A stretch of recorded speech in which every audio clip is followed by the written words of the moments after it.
This is the first year California students are taking the standardized test using a computer. Your student may have already taken the test or is preparing to. In tonight's Education Matters, Juanita Stevenson joins us with what some students in the Clovis Unified School District think about that change.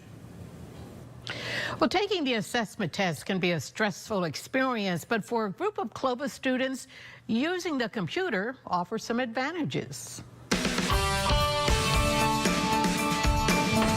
What is the ratio between 4.5 yards and 1.5 feet? This was the classroom of not so long ago. A teacher lecturing his students using such tools as chalk and a chalkboard. Is there a website? Fast forward to the classroom of today. The chalkboard has been replaced with the Promethean or smartboard. It's the teacher's computer. Students have all but replaced the number 2 pencil with a mouse. Teacher Sarah Samuelian says the use of technology in the classroom is an everyday thing. They can take notes off of what I'm typing. The kids can then also, I have an iPad that they can write on that actually is connected wirelessly to the Promethean board. If I'm in the middle of teaching a math concept and it just seems like, okay, they're struggling with it, I can pull up a resource from our math book online. Samuelian teaches 6th grade at Cedarwood Elementary in Clovis and says she's very comfortable using the computer in her classroom, and so are her students. They want it as much as they can. They want to be on the computers. Nearly all of these students have smartphones and access to a computer at home. It is hoped that their love of technology will ease the transition to taking the new statewide assessment test using computers.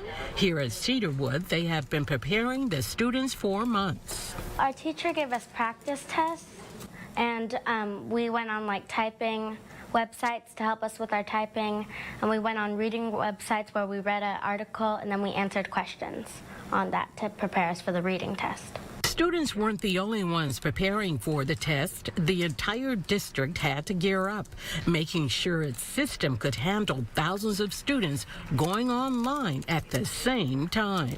They've been making sure that our hardware and computers and whatnot is ready to go, and that we have access to that technology, as well as making sure that our wireless connections are strong. These students have already taken the Smarter Balanced Assessment Consortium test.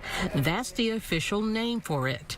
They told us practicing helped them understand the technology better and how to use the tools provided by the computer. We could use a calculator, a dictionary, a thesaurus.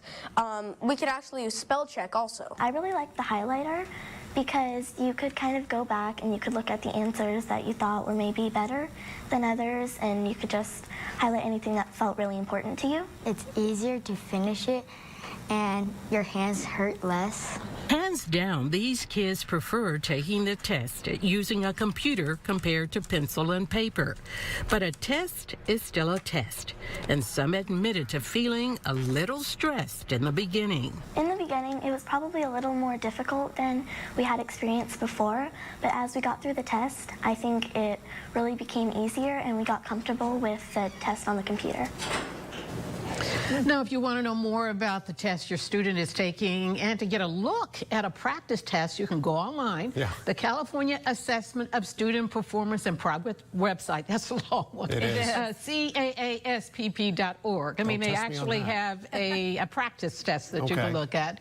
And educators also want parents to understand that when they get those test results back this summer, do not expect the same kind of scores. It's a different kind of test. This is the first time everybody's done it, so it's really like a practice test. They're rolling it out, so don't be shocked at the in some test ways, scores. these kids are the guinea pigs as well. They are, but they have been preparing for it. They have been preparing, so that's good. and they love working on the computer. You can only imagine they've been the things in their hands their whole life. Do they even make number 2 pencils anymore? I mean, do they exist? I don't know. Can you find them? I don't know. Thanks, Juanita. Appreciate it.